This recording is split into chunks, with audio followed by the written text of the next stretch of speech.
Ma'am, we cannot hear you, madam.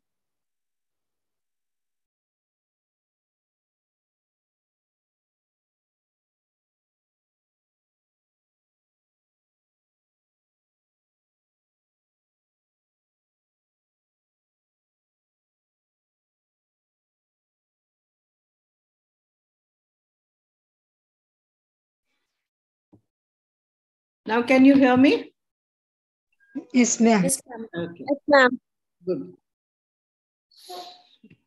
Why is it coming like this? The full window I want. I want my presentation. It's not showing. Stop share. I want to see the, right. Thanks. Okay. So last class we just quickly a refresh.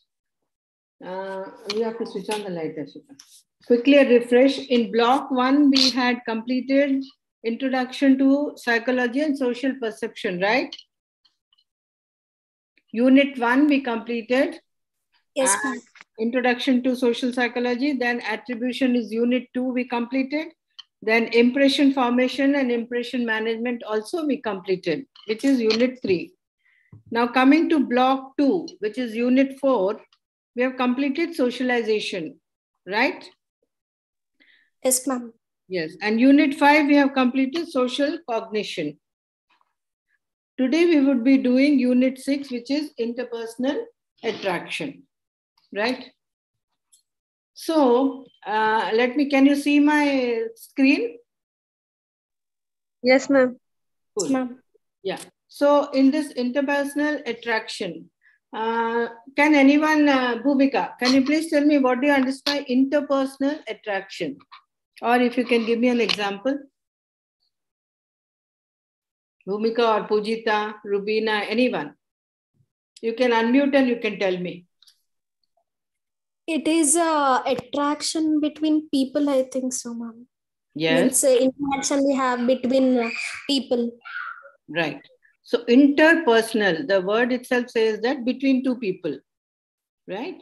And attraction, you know the word attraction. So in this chapter, which is interpersonal attraction, we will be covering mainly in these four concepts. I will be explaining to you this interpersonal attraction in this 4 units inside the unit, which is one is introduction. What is interpersonal attraction? Then we have nature and definition of interpersonal attraction. What are the determinants of interpersonal attraction and the theories which tell us about interpersonal attraction. So we will be covering interpersonal attraction with all these 4 concepts. Now, moving on to the next slide. If by any chance, if you're not able to see my slides, you please tell me, okay? Otherwise, I will not know about it. Right. So now, we can see. Yes. Okay. In this interpersonal attraction, as you very rightly said, interpersonal attraction is the attraction between people, which leads to friendships and romantic relationships. It is a force acting between two people that tends to draw them together. So it means it is not only restricted to friendships, it can be romantic relationships also in this interpersonal attraction. Now, how people like each other, what is the force, binding force, which is bringing two people together, is what is interpersonal attraction. Now, findings suggest that interpersonal similarity and attraction brings them together. Now, how do you get attracted to the other person?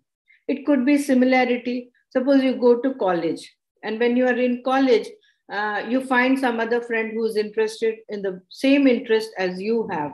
Suppose, for example, watching movies or watching TV shows or reading books, listening to music, going for long walks. If your friend is also interested in the same hobbies and same likes which you have, then you get attracted to that person.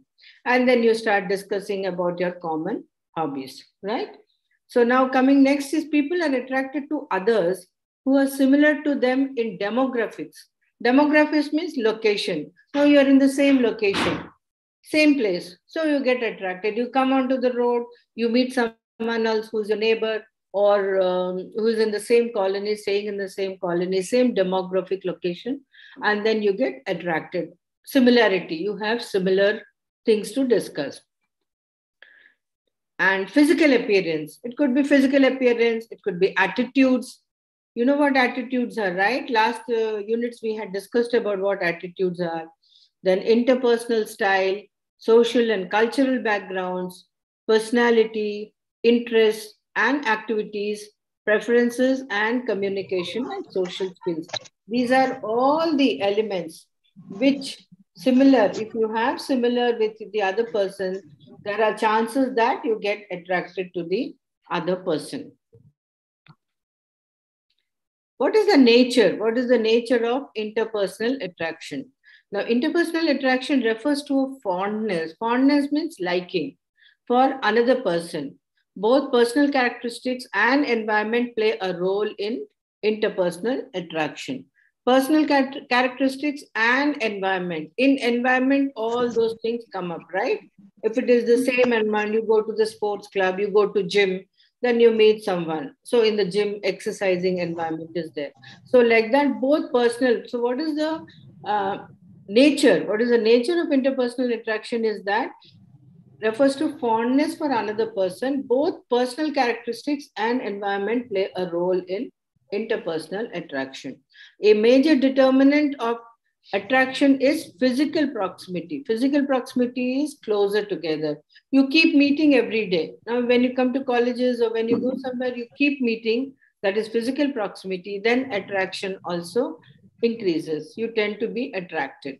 Now, people who come into contact regularly and have no prior negative feelings about each other generally become attracted to each other as the degree of mutual familiarity and comfort level increases. So here you should understand one point is that suppose now you're going to meet someone, and then someone tells you about that person in very negative inputs that person gives you. Then what happens when you meet the person, you're already biased, you're already prejudiced. So when such a thing doesn't happen, you go and meet in a fresh mind, then the attraction takes place.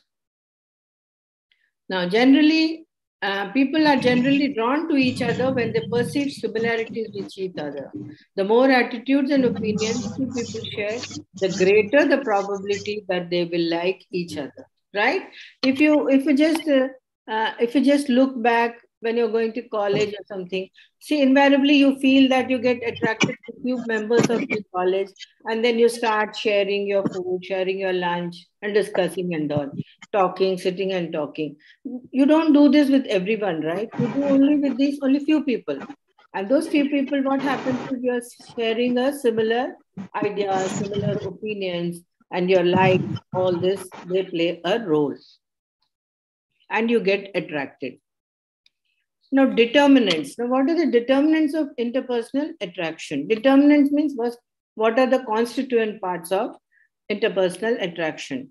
Now, many factors leading to interpersonal attraction have been studied. The most frequently studied are physical attractiveness, propinquity, familiarity, similarity, complementarity, reciprocal liking, and reinforcement.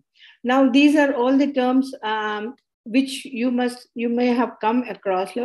Physical attractiveness, you see someone in the college, one nice girl who's studying, suppose she's sitting and studying, and then you get attracted to her.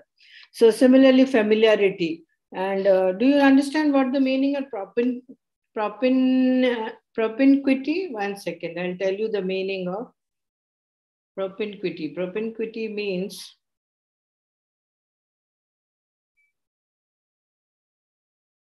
it is a propinquity means the same thing.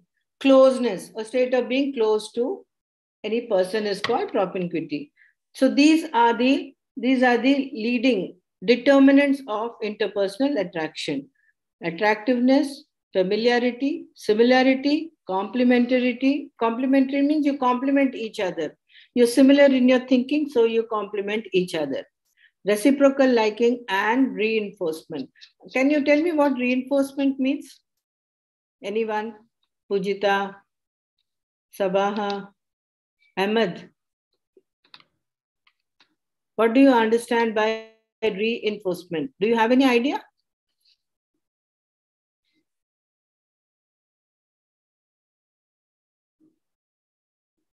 No? Okay, reinforcement, as you know, as you see, the word itself suggests enforcement. Enforcement means increasing whatever the feelings you have, reinforcing those feelings.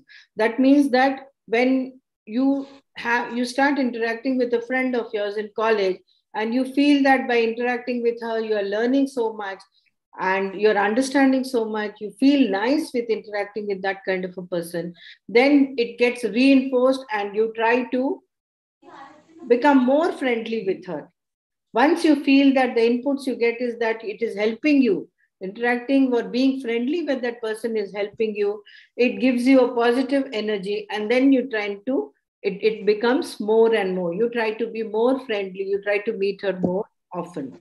That is what is called reinforcement. Let me tell you this, in school, when teaching and all is done, when a child finishes homework or when a child does well, teachers give reinforcement in the form of verbal reinforcement, it is called. Like, oh, yes, you have done very well.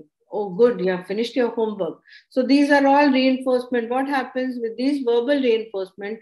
The child gets motivated to do much better. So this way he'll keep on improving. So basically, reinforcements are given for motivation, so that the child or the people, they tend to do much better.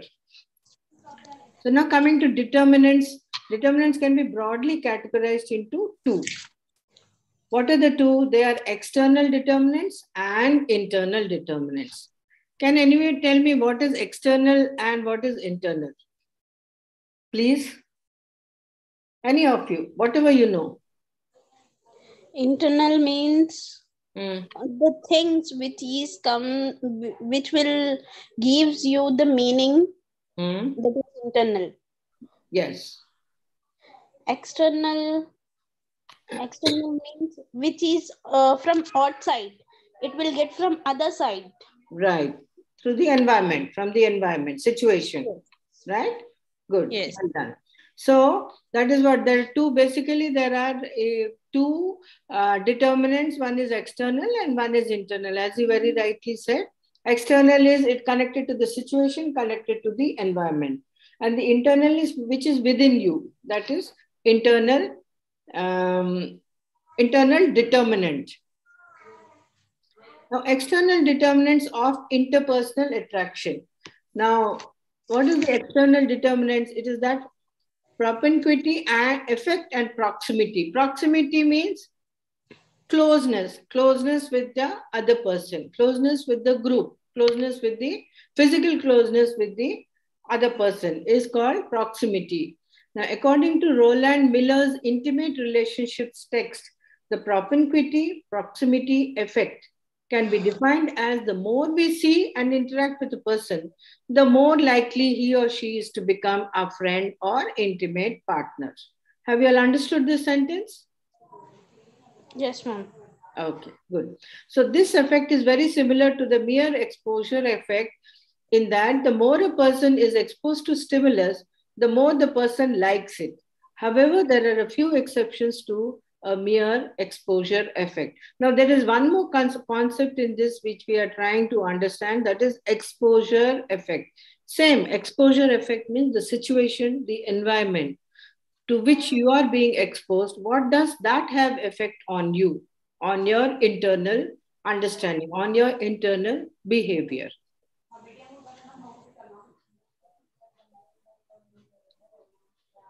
Now, familiarity can also occur without physical exposure. Now, recent studies show that relationships formed over the internet resemble those developed face to face in terms of quality and depth. I'm sure you know all these very well with the development of technology and internet and all. So, you don't have to go physically and meet anyone through like this, through web meeting or through telephone, through video chatting. You can understand, you can develop relationships, you can develop friendships. Now imagine we are taking classes also through this video conferencing and all. So what they say is that familiarity is not necessarily that physical proximity, but can also, without the physical exposure, now the way we are doing it, this can be called as familiarity.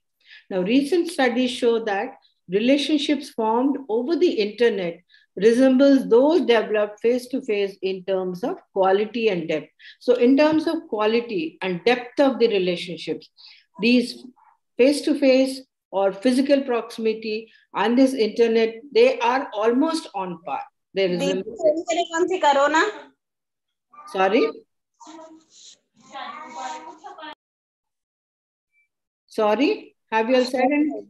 Sorry. Okay. I called here. It was on mute. Okay. Yeah, tell me, what is the question? Okay. So now they say that the mere exposure effect. What is the mere exposure effect? And similarity. Mere exposure effect means you get exposed to a person, you start liking the person. This way also interpersonal attraction develops. Similarity, like attracts likes. Your interests are similar. Your interests are similar. Your goals are similar. Now, for example, so many students have come and joined these classes. So this, because of the goals, you all want to listen to these classes and you want to write the exams. So this is the goal. Because of this, we have all joined here on this platform and we are having this class. So this is also, similarity is also another ingredient of interpersonal attraction. Then we have physical appearance, as I've already discussed. In physical appearances, physically coming together. Now, internal determinants, now external is over. Now let us come to internal determinants of interpersonal attraction. So what is the interpersonal determinants? One is personality, one is attitudes, interests, and activities. Because of these determinants, because of these reasons, when you meet someone and you find the same things in them, then you get attracted to the other person. Now, personality. Now, suppose your personality is you are a very social kind of a person and you're very outgoing and jolly, lucky person and all. When you meet similarly same kind of person, same personality, the person is having same personality, you get attracted and there is a friendship bond which creates between you all. Similarly, attitudes and interests and activities. Now, suppose activities, you have interest in some kind of activities, going to movies. You love going to movies and also you find friends who is also interested in going for movies. Then you keep meeting each other and there a kind of interpersonal attraction develops. Have you all understood the nature? What is interpersonal attraction? Have all of you understood? Yes, ma'am. Will you explain the attitude, ma'am? What actually the psychological attitude which occurs, like which gives the meaning? Yes, you're right. And you are right. So can we move on then from here? Okay. Now, as you must have already observed, we have several theories on interpersonal attraction. Now, these theories, can you tell me what are theories actually? I think last class also had asked you, what are theories and why do we have theories on any topic? Theory gives meaning. Yes. Someone else? Rubina? You have to unmute. Brief on subject or topic? Topic. Based on any topic. Now, this is interpersonal attraction. There are theories. Last class, we did theories on social cognition, the theories of something else. So, for every topic concept, we have theories. Why do we have theories? What actually are theories? It explains. Yes, scientifically. Right? Experiments and conclusions. Yes, please. It will pass Idea of something. Yes. In this context, it is the theories of interpersonal attraction. Theories, what they do is all these so-called researchers, what they do is they take up a topic and they build on that. They scientifically investigate all the process they follow. They try to understand. Experiments and conclusions. Yes, absolutely. They do experiments and all, they draw conclusions, and they give it to us so that we can understand the theories in context to the topic. Like here it is interpersonal attraction. They have their own formulation, they have their own building of the theory, and they say, okay, this happens in this. These are the reasons, these are the causes, these are the consequences. They have their own theory. Right, you have got it right.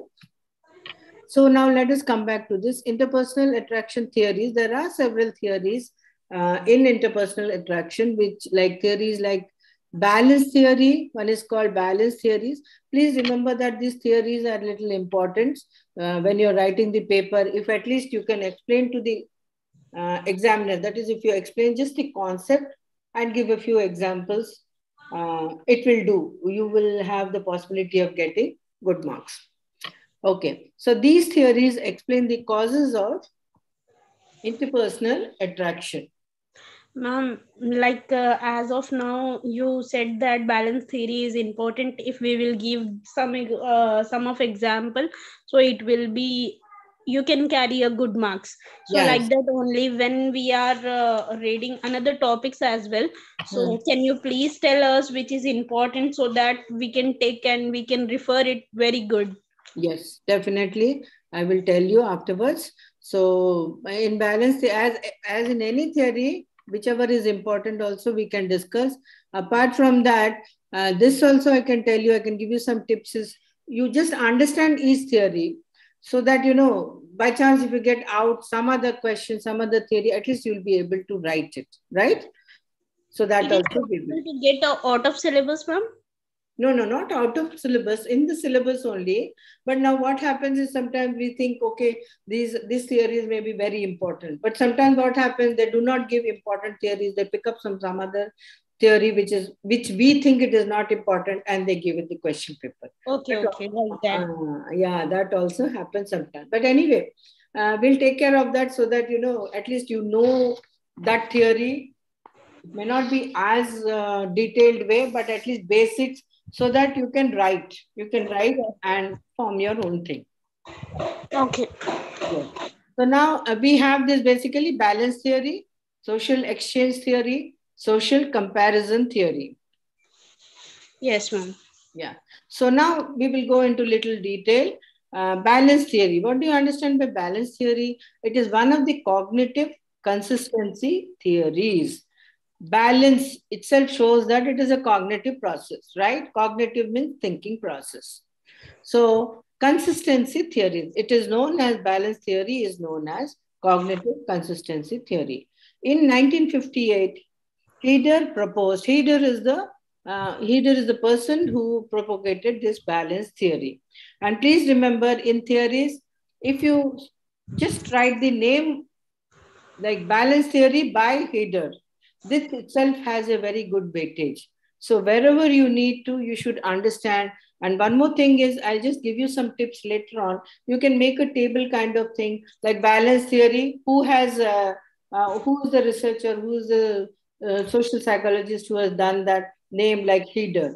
Then we have next theory. What is the next theory we were talking about? So you can form a tabular form, and then you can write the theories and who has given those theories and what is the main concept of the theory. This way learning becomes very easy. Okay. So now moving on, balance theory. Who has propagated balance theory? Heder. Heder proposed. Heder in 1958, right. What does the theory say?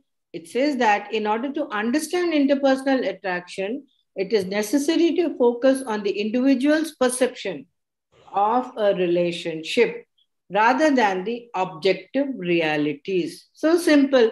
Only two elements are there in this theory which you should remember. One is that you focus on the individual's perception. Individual perception means how does an individual look at it? How does the individual understand? How does the individual perceive it? Compatibility, ma'am. Yes, that is one aspect of it. He's saying that of the relationship instead of objective realities. These are all the catch terms. Perception, focusing on individual perception of a relationship rather than the objective realities. What are the objective realities? Instead of that, if you focus on the individual's perception of a relationship, that is what he calls as balance theory.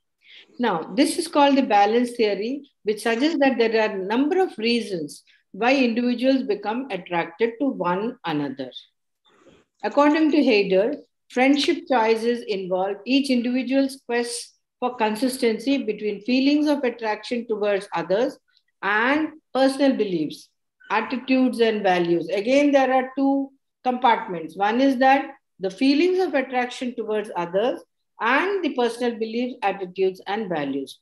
People strive for balanced relationships between the way they feel and the action they take.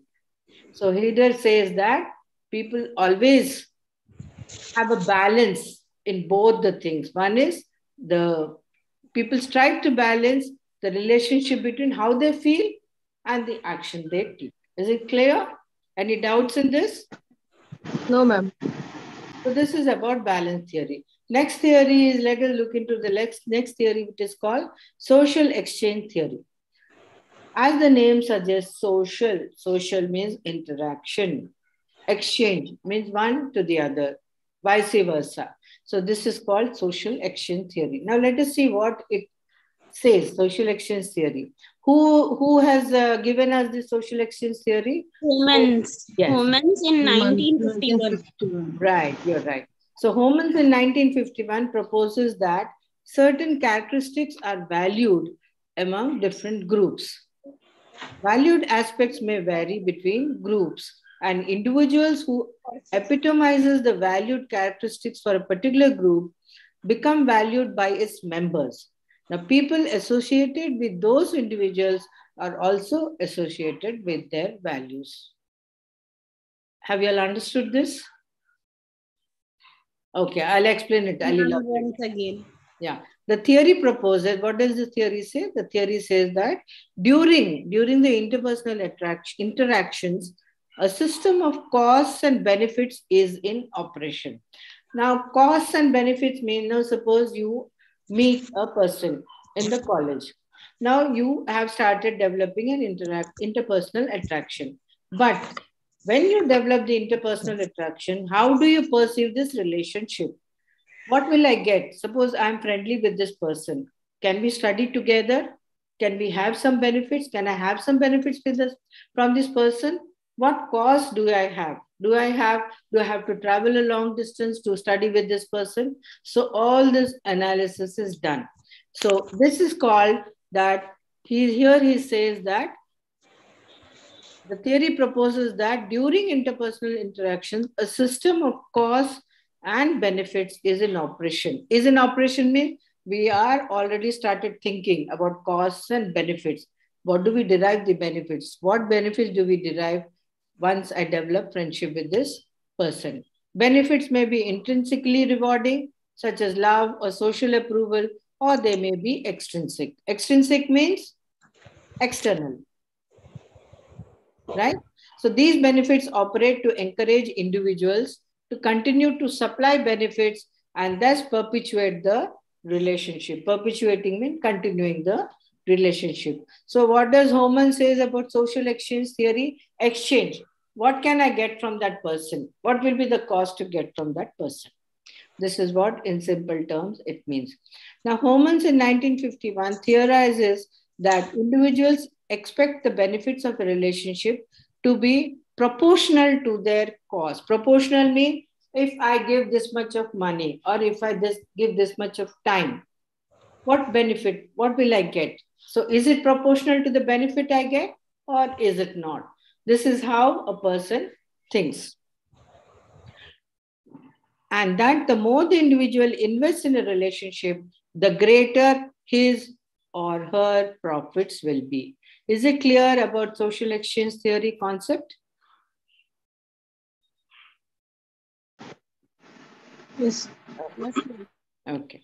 So now moving to social comparison theory. Socially, we compare. Social comparison theory proposes that who has propagated this?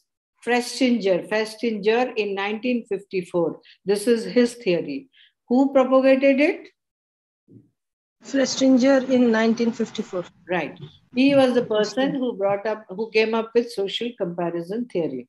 Now, in social comparison theory proposes that we evaluate our thoughts and actions by comparing them with those of others. That is very simple. We are evaluating our thoughts and our actions by comparing to the others. We are always comparing to the others. Now, social comparison is most likely when we are in a state of uncertainty. This happens especially when you're studying, when you're in the education field, when you're doing some course and all, you're uncertain. Now, what questions would come? What are the important topics? All this, you're always comparing. What is my friend studying? So, like that kind of comparison starts. When you're a state of uncertainty only, generally this social comparison comes into the picture. One way to know ourselves and better understand our place in the social environment is to compare ourselves with others. This information is required to evaluate the self. This theory proposes that we evaluate our thoughts and actions by comparing them with those of others. Social comparison is most likely when we are in a state of uncertainty. We prefer to compare ourselves with similar others. This theory is used not only to judge and improve ourselves, but also to provide information about our emotions and even to choose our friends. Is it clear? Yes, ma'am. Yeah. Yes, ma'am. Good. So now coming to interpersonal attraction. In interpersonal attraction, we have this thing called the triangular theory of love. Now, there are two types of this triangular theory of love is characterized into two. One is types of love with one component, types of love with two components. This here you find there's a triangle. At the top you find intimacy, left-hand side passion and commitment. Do you understand all these words, all of you? You may just raise your thumbs up. Oh, cameras are not No, on. ma'am. Sorry? Ma'am, what is the meaning of intimacy? Intimacy is being close, intimate relationship. You have intimate relationship, you have developed a closeness. Passion is very, very, you become very excited with the friendship and all is known as passion. And commitment, you are committed to the friendship. And I request you after the class and all, kindly look into the dictionaries. You can have a better idea about these three terms. You may write it down if you want quickly. Intimacy, passion, and commitment. The exact dictionary meanings. Okay? Can you do it? Yes, ma'am. Okay. So now afterwards, to next class or afterwards, you can put it in the chat box. Now, the triangular theory of love is a theory of love developed by Robert Sternberg. Who developed this theory? Robert Sternberg. So, a member of the psychology department at Yale University. He is a member of the psychology department at Yale University. In the context of interpersonal relationships, the three components of love, according to the triangle theory, are an intimacy component, passion component, and a decision commitment component. So these are basically can you please repeat what are the three components in this triangular theory? Okay. Intimacy, passion, and commitment. So these are the three components of love. That is what? Who says it? Robert Sternberg says. Yeah. Now he says that, Sternberg says that intimacy refers to feelings of closeness, connectedness, and boundedness in loving relationships. Now we have moved to just general friendships to love, actually love, when you love a person. So what are the three things? He says that you asked me what intimacy is. Intimacy, what he refers to is feelings of closeness, connectedness, and boundedness. Are these terms clear to you? What is connectedness? Yes, ma'am. Okay. Boundedness. You feel bounded to that person, right?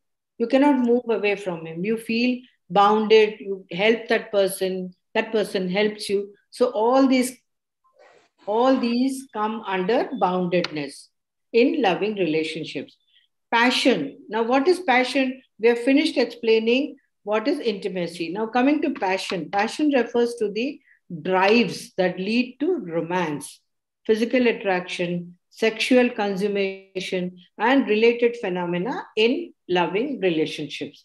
So that is what is passion. Passion in loving relationships. Now, and decision commitment. Third term, decision or commitment. It means different things in the short and long term. Now, this you can again divide it into short term commitment and long term commitment. I'm sure all of you know what commitment is, right? You commit, you develop a friendship, you commit to that person. That means you don't see any other person. You don't go out or hang out with any other boy or girl. You're committed to this person. Now, in short term, it refers to the decision that one loves a certain other. And in long term, it refers to one's commitment to maintain that love. Is it clear? Yes. Yes, ma'am. Yes. Next, Sternberg indicates 8 types of life. What love? What does he say?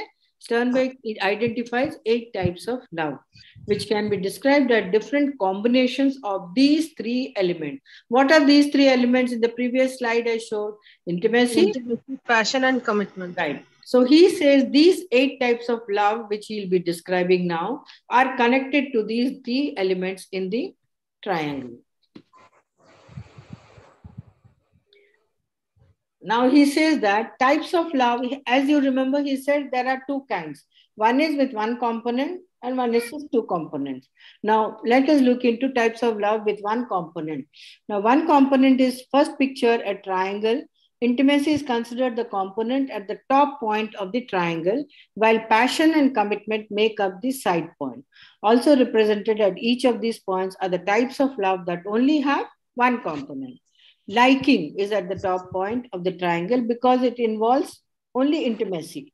Liking involves intimacy. So this comes under 1 component. Now, love of this type is characterized by a feeling of closeness and trust. Basic friendship is the perfect example of this type of love. So what is the example of this type of love? 1 component love?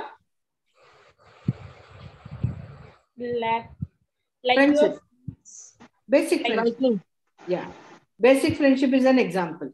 Is a perfect example of this type of love, because even though you like your friend, the relationship lacks passion and long-term commitment. There is nothing like, romantic love or anything. You just like the friend and they lack passions and long-term commitment. So this is 1 component type of love. Is it clear? Yes, ma'am. Next. Now these types of love. Now 1 component love, Sternberg says that these type of, what are the examples like? Can you please read out? Sabha or someone? which one? Liking, infatuation, and empty love. Right. That have only 1 component, are considered to be significantly less stable. Now he also adds one more point. These 1 component love are less stable. They cannot be long lasting. Understand? So he says these are less stable than the types of love based on 2 components. Now let us move on look at characteristics of more suitable relationships. More suitable relationships consists of 2, not 1, but 2. Okay? Now, infatuation. Infatuation is at the left point of the triangle and involves passion only. Now, it's characterized by physical attraction and sexual arousal. This type of love often occurs at the beginning of a relationship. Please stop me if you're not understanding any particular thing, or tell me if I'm moving a little fast. In fact, it's usually what people call love at first sight. However, infatuated love lacks emotional closeness. That is the difference. Infatuation is different. And infatuation is very short term. You just physically, you find him or her attractive, and then slowly it fades away. Now, the relationship is typically short-lived and superficial. Summer flings or whirlwind romances are good examples of this type of love. What are the examples? Summer flings? Yes. Right. These 2 are examples. Ma'am? Yes. What is the meaning of summer flings? It's a phrase. Summer flings. You have a fling, very short term. You just meet that person once and you feel, you get attracted to that person, and then it's gone. The infatuation is gone. It's a phrase which is used for very, very temporary relationship. Short term memory. Yeah, short term. Summer fling it is called. Oh, I had a summer fling with this boy. You can just say like, or with this girl, it didn't last for long. Understand? This and whirlwind romances. These are phrases, very catchy phrases. Understood? Yes, ma'am. Yes. Now, next is empty love. The next type of love is empty love. It's the right point of the triangle and is characterized by a strong commitment to maintaining the relationship. Because empty love lacks emotional closeness. Why is it called empty? Because there's no emotional content. You're not attracted emotionally. And lacks emotional closeness and sexual attraction. Examples can usually be in one of the two circumstances, the beginning of an arranged marriage, where intimacy and passion haven't developed. Generally, in arranged marriages, what happens is you come to know about the person only after marriage. So these things take little time to develop. Or in an older relationship where both intimacy and passion have deteriorated. It can be the other way around. When the relationship, marriages takes on for after 10, 15, 20, 25 years, again, you can call it as empty love because these things have no meaning at all. Both of these situations, the commitment is the only thing holding the relationship together. Do you agree with this? Have you understood? Yes, ma'am. Yes, ma'am. Good. Yes. Now, next coming to types of love with two components. First type is romantic love. On the love triangle, it is located on this left side between the intimacy and passion point. This is because it is characterized the presence of both sexual passion and emotional intimacy. This is the type of love that a couple feels when the relationship is blossoming. They are drawn physically to each other, but also feel like best friends. Both things happen and enjoy spending time together. As romantic love lacks serious commitment, it's more prevalent in the teenage and young adult years. This is the kind of love young adults go through. Now, next is a compassionate love. Here there's a spelling mistake. It is on the right side of the triangle between the intimacy and the commitment points and is characterized by the presence of both commitment and emotional intimacy. This has both commitment and emotional intimacy. This love is usually found in older relationships, such as long-term marriages, where the passion has died, but the couple still feels a deep emotional bond and commitment. Companionate love is usually long-lasting and can be a very satisfying relationship. Now, next coming to companionate love is usually long-lasting, can be very satisfying relationship. The last type of love that is made up of two components is the fatuous love. This is the third one. So even if you don't remember the whole thing, you understand the word and you can write it in your own words. Now, this fatuous love, it is located at the bottom of the triangle between the passion and commitment point. It is characterized... Excuse me, ma'am. Yes, tell me. What is fatuous love, ma'am? Yes, fatuous love is called fantasy love. You know what fantasy means? This is known as, according to Swinburne, it is known as fantasy love because it's almost like the couple wants to be in love but has no real emotional bond. A whirlwind courtship and marriage would be a good example. Like just imaginary thing, ma'am? Yes, yes. Okay. Fantasy is imaginary, right? Got it? Yes, ma'am. Thank you. Yes, sir. Yeah. So this is about the interpersonal attraction, the nature, what is interpersonal attraction, the different components, and the different theories which we have gone through. Now, let us move on to unit. Any doubts in this unit? No, ma'am. No, ma'am. Okay, good. So now let us now let us move to the seventh unit. What is the seventh unit? Can anyone read it? Block third, social attitude. Unit 7 is attitude. 7th is attitude.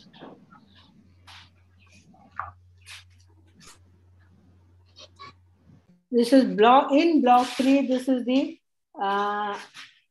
we are moving on to block 3. which is attitude. Unit 7, it is attitude, right? Yes. Okay.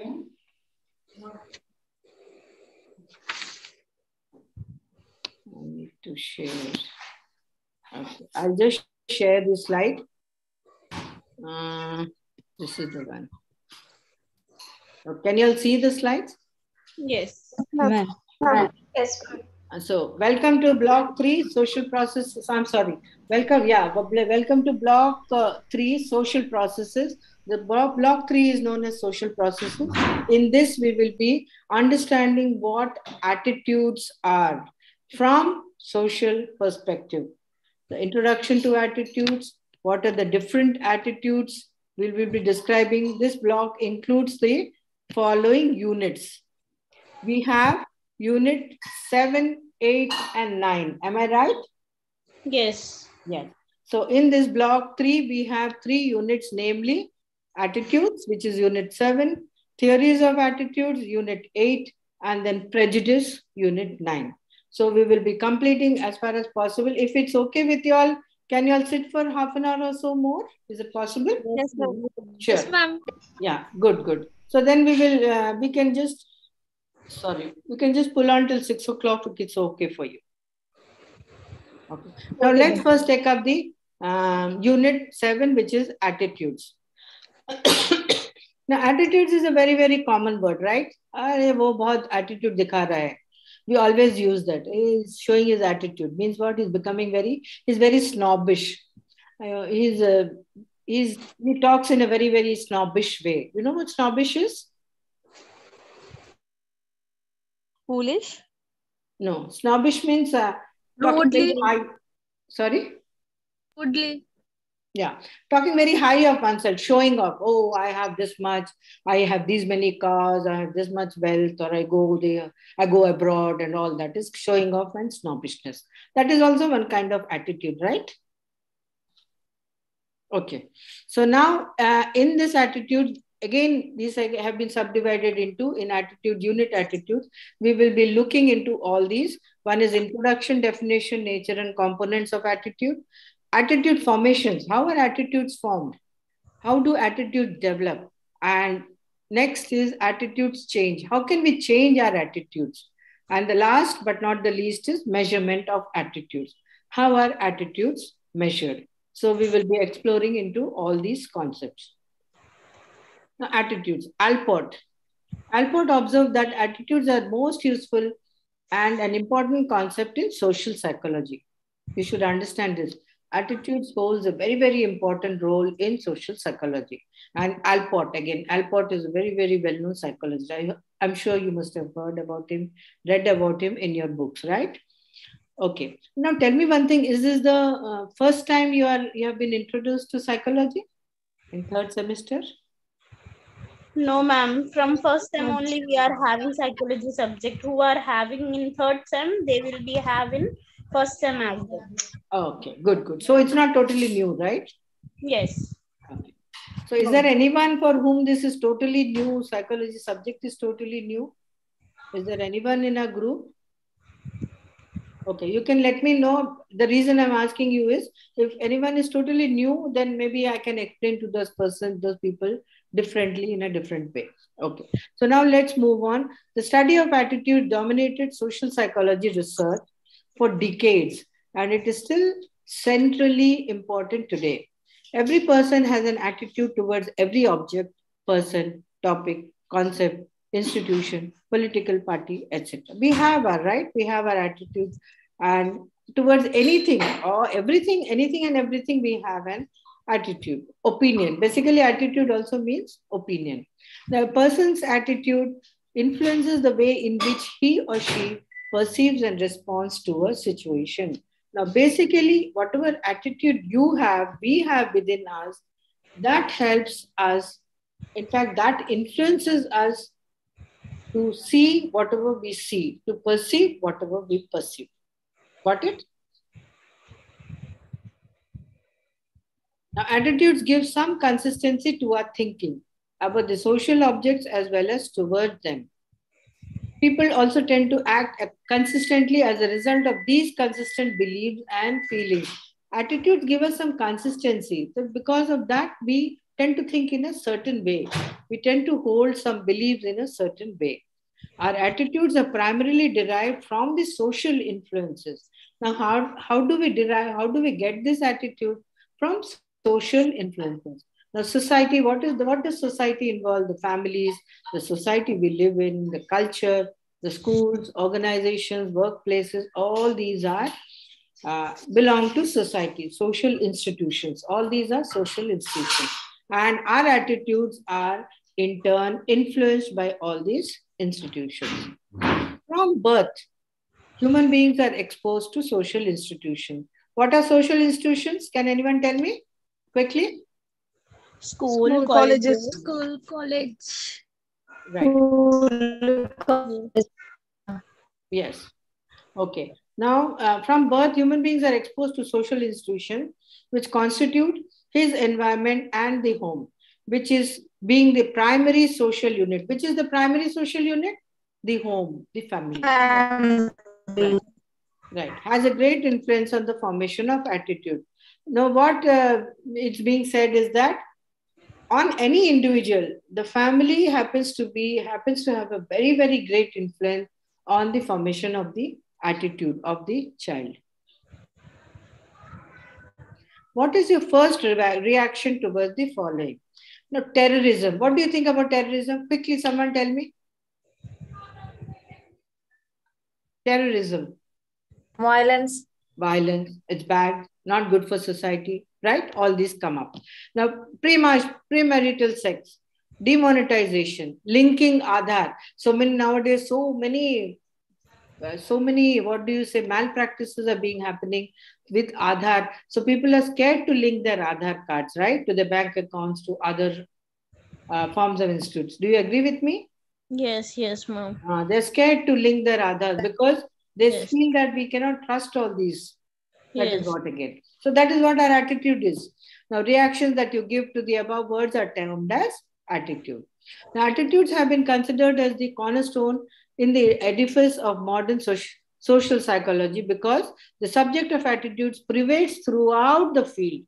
Why is it important? Because throughout the field, this attitudes concept prevails. Prevails means exists. Attitudes are generally positive or negative views of a person, place, think, or event. So basically, two types of attitudes are there. It could be positive attitude, negative attitude, and towards what? Toward your views towards it could be people, place, things, events. It could be anything, any object. People can also be conflicted or ambivalent toward an object, meaning that they simultaneously possess both positive and negative attitude towards the item in question. People can have attitudes about almost anything from cake to abortion. You may have different attitudes about abortion. You may think the Christians, for example, they think that it is very wrong to get aborted, right? It is very sinful. So that is an attitude. From social psychology to Chinese communist, in each instance, the individual is predisposed to respond to an object, issue, or group where the object may be a social object, it could be a social object, a person, or a social event. Clear? Okay, now attitude signified what people think of, how they feel about, and how they intend to behave towards an attitude object. Attitude determine our reactions to many stimuli. These are all different ways, different explanations of what attitude is.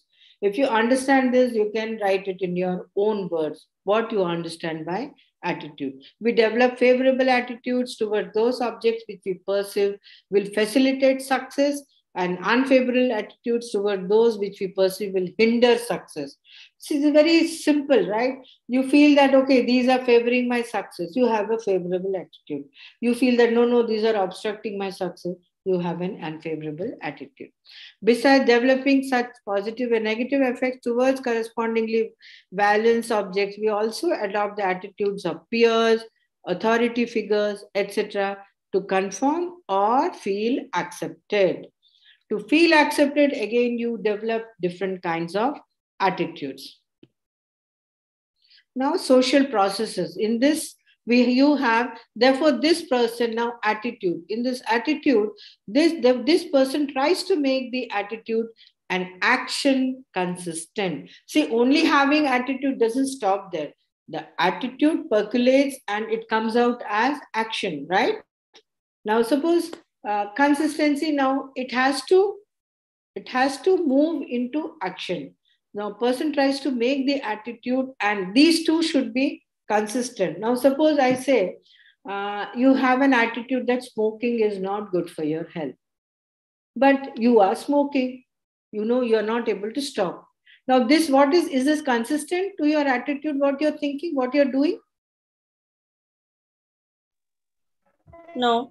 No. So this is what they're saying, that if it is not consistent, that means action, attitude and action, these are not consistent. They are conflicting each other. So this is what is called as actually cognitive dissonance. Consistency theories, several theories have been developed based on this concept, especially a theory called as Heider's balance theory, Festinger's cognitive dissonance theory, etc. These theories, they say that attitude and action, they need to be consistent. Now, another important concept covered in this block is prejudice. It is a type of attitude. Prejudice also a type of attitude, right? Yes, sir.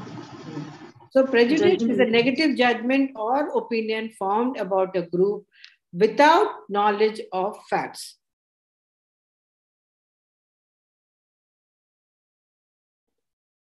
Now, psychologists have developed different, now let us come to how the formation of attitudes take place. Psychologists have developed different theories to explain the formation and change of attitude both. One is how the attitudes are formed, and the second, how the attitudes are changed, can be changed. The most important theories are, as I told, consistency theories. Now, the consistency theories proposes that attitude change occurs when an individual becomes aware that their attitudes and actions are not consistent. When do the attitudes change? When the person becomes aware that the attitudes are not and actions are not consistent, are not in the same, what do you say, in the same domain. Are you understanding? It means that, like just now I gave you the example of cigarette smoking. Attitude and the action, is it in the same plane? Is it contradicting or consistent? Contradicting. Yeah, it is contradicting, right? So it should not be contradicting. It is consistent. The attitudes and actions are consistent. These are called consistency theories. Now, for example, as I already explained, when a person believes that cigarette smoking is not good and has the habit of smoking, she experiences inconsistency due to the contradiction. Is it clear? Yes, ma'am. Right. Now, social psychologists use the term attitude to refer to people's evaluation of almost any aspect of the world. In simple terms, attitudes are typically opinion statements which signify likes and dislikes, affinities and aversions to things, people, ideas, and so on. Gordon Allport defines, the definition is very important. Please understand, in each concept, first you understand, as last class also I told you, you should learn the definition. In fact, you can create a book only of definitions and you can start learning. Just one or two definitions are enough in each concept. Now, what does Gordon Allport define attitude?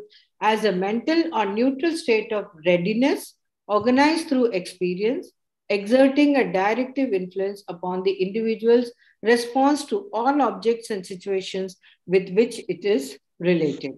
In simple terms, attitudes are typically opinion statements which signify likes and dislikes, affinities and aversions to things, people's, ideas, and so on. Now, Ostrom defines attitude as, you can learn Gordon Allport's and Ostram's definition. The attitude as a readiness to respond in a favorable or unfavorable manner to a particular object. That is, the attitudes have topic or object, judgment or evaluative, favorable or unfavorable, and relativity, long-lasting. These three elements are there in Erskamp's definition of attitude. Got it? Yes, ma'am. Okay. Components of attitude. What are the components of attitude? Attitudes incorporate the following components: cognition or beliefs, feelings or affect, and behavioral predisposition. These three are the components of attitude. You can remember it as ABC of attitudes: affect, behavior, and cognition. Affect. What does affect actually mean? Feelings or emotions that something evokes, fear, sympathy, etc., etc., etc. Behavior, tendency to act in a certain way, behavioral. Now, behavior, right? Once you have the attitude, it has to come out in a behavior. In behavioralist, the tendency to act in a certain ways towards something. This is generally the observable component of attitude. How can you observe an attitude? Through behavior. People may tend to use beauty products to lighten their skin tone. This is one aspect of behavioral. Cognitions are thoughts, beliefs, and ideas about something. It makes no difference whether or not this information is accurate or real. Having an idea or belief about the object is the minimum condition of having attitude with regard to it. For instance, some people believe in the stereotype fair is belief, beautiful, right? Even now, today, many people think that, oh, fair means very beautiful. That is their belief. Now, attitudes are capable of coloring virtually every aspect of your experience.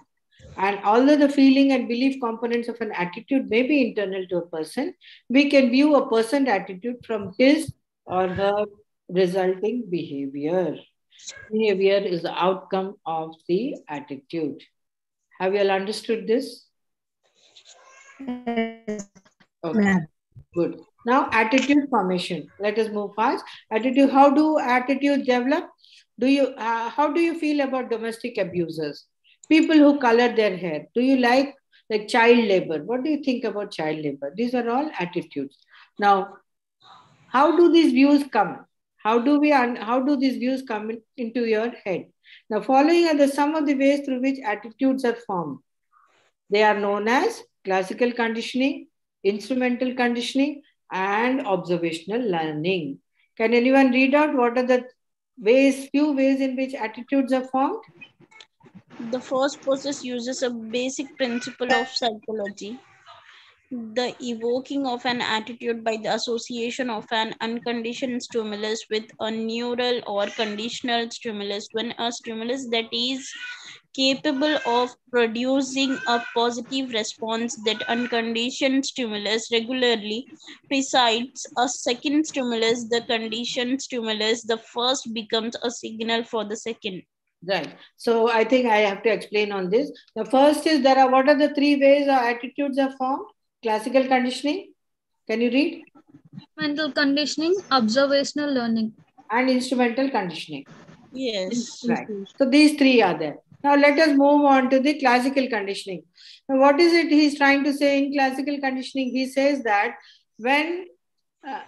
the first process, when something is connected to the other is bringing a conditioning into your head. I'll give you an example for this. First Feedback. example. Like feedback. Right. Now suppose a pen, just like the pen, you don't have any interest. There is no conditioning.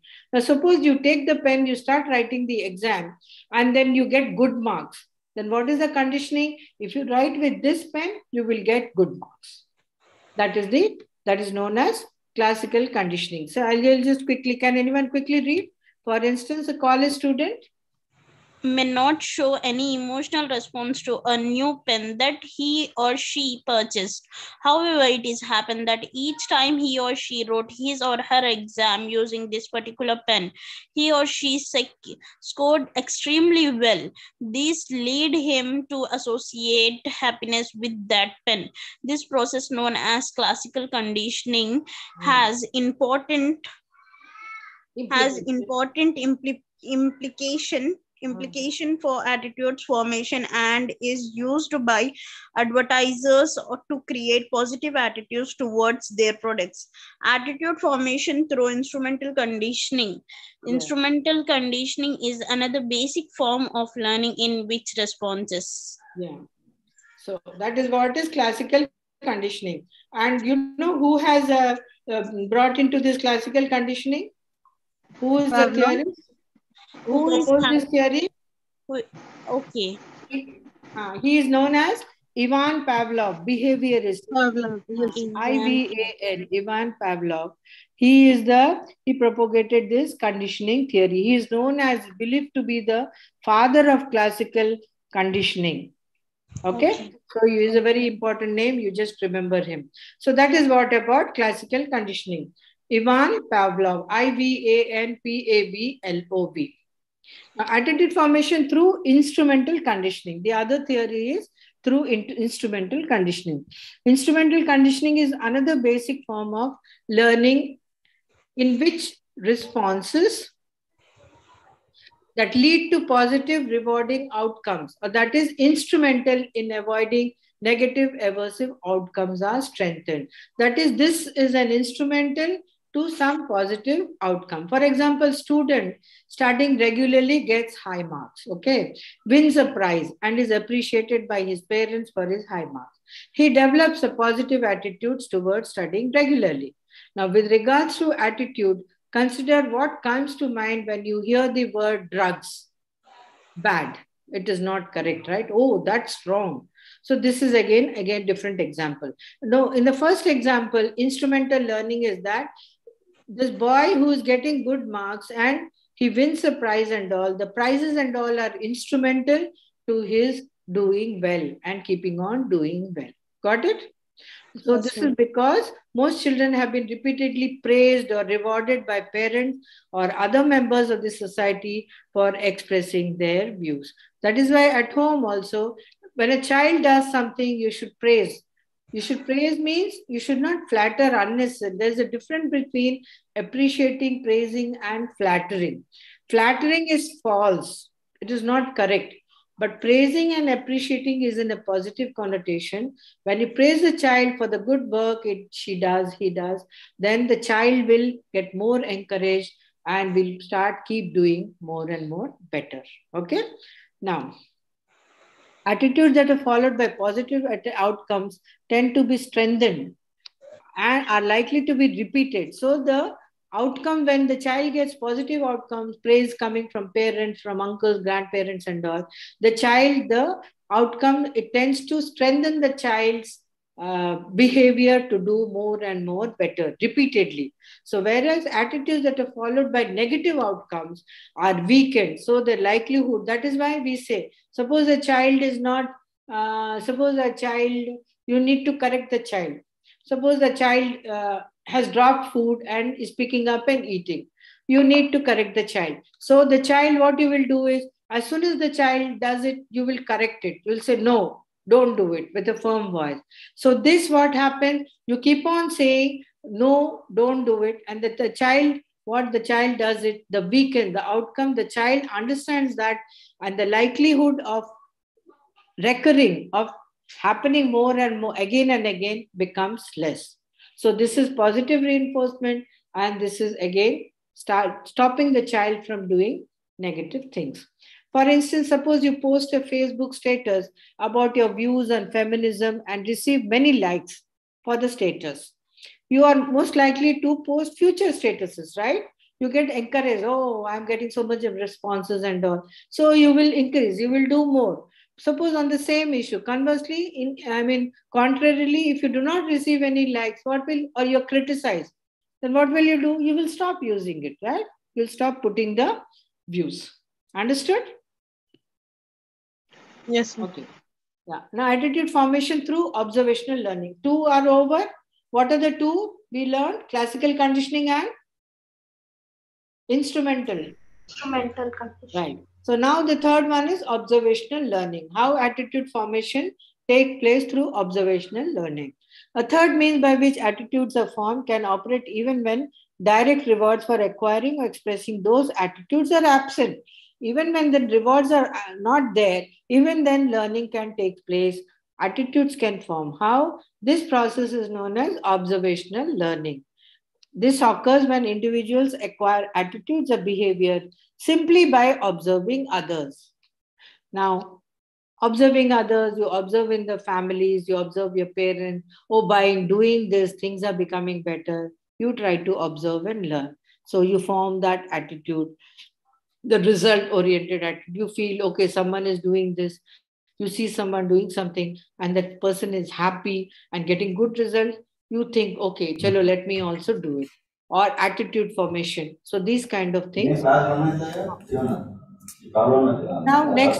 next concept is attitude change. How do you change the attitude? Persuade. What do you understand by persuasion? Can anyone tell me quickly? Persuading, requesting, right? Now, all these advertisements you see, what are those? Those are persuasion only. You use this, you will become fair. You eat this, you'll become very healthy. You do this, you watch this movie, you wear these clothes, you look very pretty. What are all these advertisements? Persuasion, right? Namaste, madam. It's time up, madam. I'm from university. Acha. Okay. Those who want to leave can leave if it's okay with you all. I don't know. Others who want to continue, I don't know. If there's anyone who want to continue, should I close? Hello? Continue, ma'am. Continue, ma'am. Yeah. Those who would like to leave may please leave. Interesting, ma'am. You continue. Yeah. Those who would like to leave may please leave. Okay? Now, the third is now attitude change persuasion. Every day we are bombarded with attempts to change our attitudes towards certain objects or other issues. Now, whether it is through billboards or television advertisements, all this just now I have discussed. So these, what do? They try to change our attitudes. Once we change our attitudes, we buy their products, the sales will improve, they'll get lots of profits. Communicators, messages, and audiences. Now, in terms of message characteristics, messages that do not appear to be designed to change our attitudes are often more successful. Here is a slight contradiction. It says that if you design not to change, then also the contradictory effect may result, and then people's attitudes may change. So now let's come to the next concept, which is known as the cognitive processes underlying persuasion. This persuasion concept is there. What is the cognitive? What is the main element of this process? Let us quickly discuss this. The answers obtained from these studies suggest that we process information in persuasive messages in two ways. When there is a persuasive message, whether through televisions or billboards or any advertisement, how does the cognitive process take place? The first type of processing is known as systematic processing or central route to persuasion. Now, in this route, when exposed to persuasive message, the individual first carefully considers what the content of the message is in this type of approach. First, the individual looks into this, then emphasizes on his reliability and the source, and then comprehends and puts forth the message. This is the first type. Second type of processing is able to see screen. Screen is not visible. Screen is not visible. Screen is not visible. I'll stop share and share again.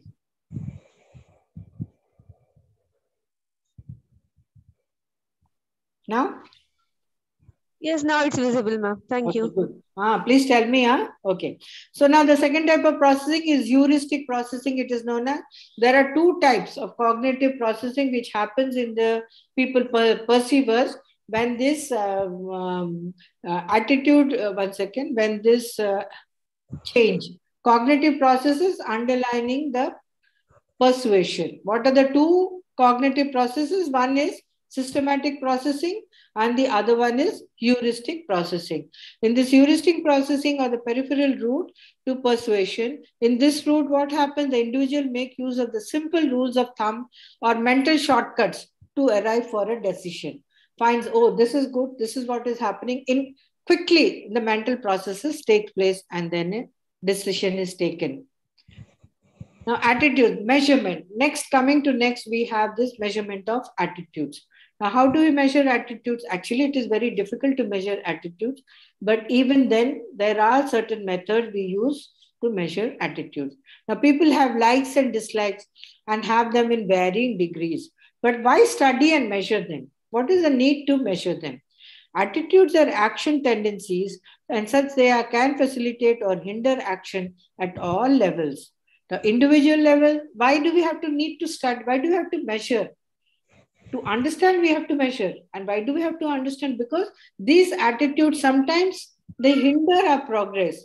They create obstacles. Sometimes they pave the way for successes.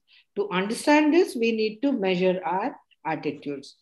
Now, attitudes are action tendencies, and such they can facilitate or hinder action at all levels. It could be individual level, group level, state level, or national level. So in all these levels, attitudes can help or can stop us from becoming successful.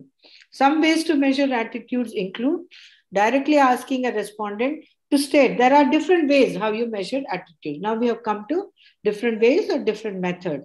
One is directly asking to feelings towards a certain issue. Now, like I say, suppose I say, Rubina, tell me, what is the view about child labor? Then I will know the attitude, I'll mark it. I'll frame certain questions and I'll ask you. Then you will tell me the answers. That is one way of measuring attitude. The other way is that consider the case of population control. This is a very, very huge method that we use. Statistics is developed to measure the attitude. People go for surveys and all, then find out questionnaire format is understanding the attitude of the people. Now, coming to next, we have, does attitudes help us to lead an adjusted social life? How does attitude benefit us? Sharing the feelings and reactions, emotions. Right. It helps us to lead an adjusted social life, right? Attitude. We need to have balance. So it helps us to have a balance. Now, attitudes help people to understand the world around them. These are all the benefits of understanding attitudes. Please note down these points. Just understand these points. To lead an adjusted life in the world, to protect their self-esteem, to express their fundamental values, all these attitudes help. An attitude may perform one or more or even all these functions. Now, attitude formed through classical conditioning, instrumental conditioning, and observational learning. Attitudes can be measured by using different types of if scales. Namely, now there are different scales with which you can measure attitude. Like one of the famous is Thurston scale. Please make a note of it. Likert scale. And then Osgood and Tannenbaum and Bogarde scale. Just remember Bogarde scale. What are the three scales used for measuring attitude? Please read it out quickly. Thurston, Likert, Osgood, and Bogarde. Yeah. So these are the three scales which are used for attitude measurement. Now, Thurston's equal appearing intervals method. This is one. Likert's method of summated rating. Then the third is the semantic differential developed by Osgood. So semantics connects with language. Now, Bogart's social distance scale. This is his scale. Bogart's scale is a social distance scale that measures prejudice, or more precisely, the degrees of warmth, intimacy, indifference, or hostility. All these are measured in his distance scale between an individual. Now, he says that to use this distance scale is one of the oldest, his method is one of the oldest psychological attitude scales, still in use to measure attitudes towards ethnic groups. It's unidimensional, which means it can be used to measure exactly only one concept. What is unidimensional? It measures only one concept.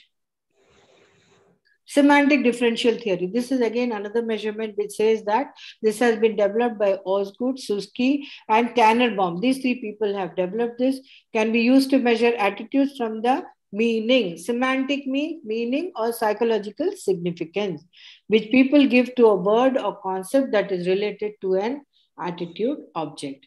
The third, Osgood and his colleagues conducted extensive research across cultures and have found that people across different cultures understand or give meaning to words or concepts along three dominant dimensions. Now, a Likert scale is one of the most reliable ways to measure opinions, perceptions, and behaviors. So this scale, how the measurement is done, kindly go through the book. And if you have any doubts, we can discuss it later on. Now, his is mainly is that 5-point continuum. He says strongly agree, agree, neither agree, not disagree, disagree, and strongly agree. These are the 5 columns. And on the concept, you have to put a tick. Like suppose child labor. Child labor is very bad for the society, or child labor is what? Do you strongly agree to the statement, or you neither agree or disagree? You have to put a mark. So this is how Likert scale is of measurement of attitude is done. Then Thurston scale. He also has developed a scale of formal technique used for measurement, attitude measurement. His is again different. He has collected a large number of statements and then he has given it to judges and all, who again have developed certain documents and all, and then based all that, whether it's favorable or unfavorable, the judgment is given. In detail, you please go through and read these methods of measurements. Then whatever may be the method used, attitudes can be difficult to measure because attitudes are a hypothetical construct that cannot be observed directly, right? You cannot observe directly any attitudes. So in behavior, you have to interpret the attitude. All the different methods used for measuring attitudes have their own strengths and limitations, and one may be more suited than the other for a particular type of study. However, self-report measures continue to be the leading tools used for attitude measurement. So that is about attitudes. Now we conclude here Unit 7. Quickly, please let me know if you have any doubts or anything, any questions on this?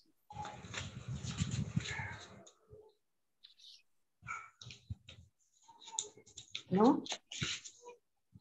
Checking, ma'am. No, ma'am. Okay, good. So shall we wind up the class? So again, I repeat is please this attitudes Unit 7 and Unit 6, which we have done today, kindly go through the textbook. Then it will become very strong in your mind. Yes, ma'am, it will become very strong. Yeah. Ma'am, when we read textbooks, we are not able to understand by your explanation and we easily can understand, ma'am. Oh, is that so? Then what we can do is, next time I have the textbook also in the PDF format.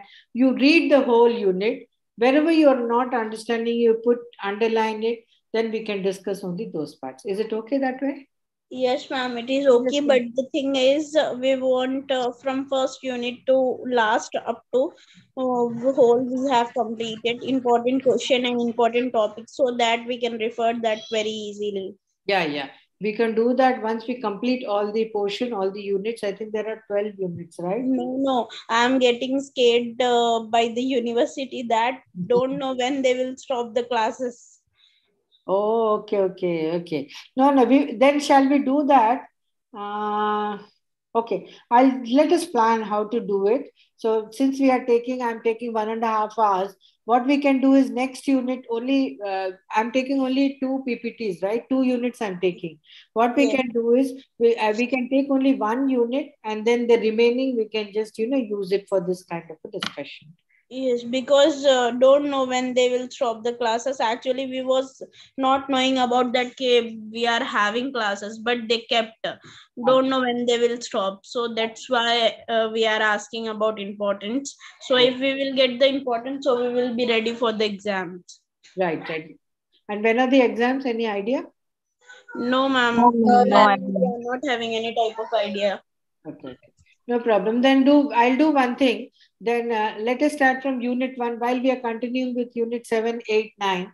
The previous units, important question answers, we can discuss only the question answers. If you create a one slide means we will take a screenshot, ma'am, so that we will have that safely. Yeah, we'll do that. I will just, quickly write out the important questions from each unit and then I will share it in the Word document or something and then we can do that. Right? Okay. Thank you so much, ma'am. Okay, ma'am. Thank you, ma'am. Welcome. Have a great Thank you, ma'am. Yeah. See you tomorrow. Thank you, Tomorrow. ma'am. Sorry? Thank you, ma'am. Tomorrow also same time, right? Yes, Yes, ma'am. ma'am. Yes, Thank you, ma'am. So we meet you all tomorrow. Have a lovely Okay, day. ma'am. Bye. Bye, Bye. ma'am. Take care, ma'am. Bye.